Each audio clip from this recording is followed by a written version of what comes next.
Я Аркадий Дубнов, российский политолог, более 30 лет наблюдающий за становлением независимых государств Центральной Азии и Южного Кавказа. Обращаюсь к президенту Туркменистана Сердару Бердымухамедову. Господин президент, я прошу вас прояснить судьбу моего бывшего коллеги, моего ровесника, экс-министра иностранных дел Туркменистана, бывшего вице-премьера вашей страны Бориса Шихмурадова. 25 мая 2024 года у него день рождения. Ему должно было исполниться 75 лет.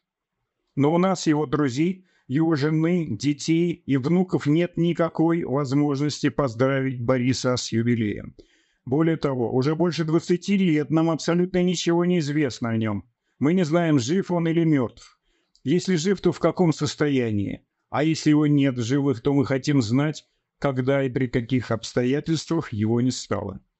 Последний раз мир видел Шихмурадова в конце декабря 2002 года, когда туркменское телевидение показало запись, как он, не глядя в камеру, засчитывал признательные показания в организации попытки государственного переворота и смещения от власти тогдашнего президента Туркменистана Сапармурата Ниязова. Туркменбаши Великого, как официально принято было его называть в вашей стране. Борис Шихмурадов туркменским судом был тогда приговорен к смертной казни, замененной на пожизненное заключение.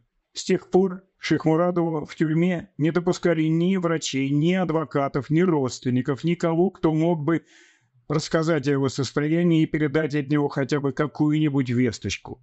Господин Бердымухамедов, вы молодой президент суверенного цивилизованного государства, являющегося членом мирового сообщества. Прошу вас проявить гуманность и милосердие и дать возможность семье Бориса Шихмурадова, его близким и друзьям, наконец, обрести душевное равновесие после почти 22 лет неизвестности и узнать правду, какой бы она ни была.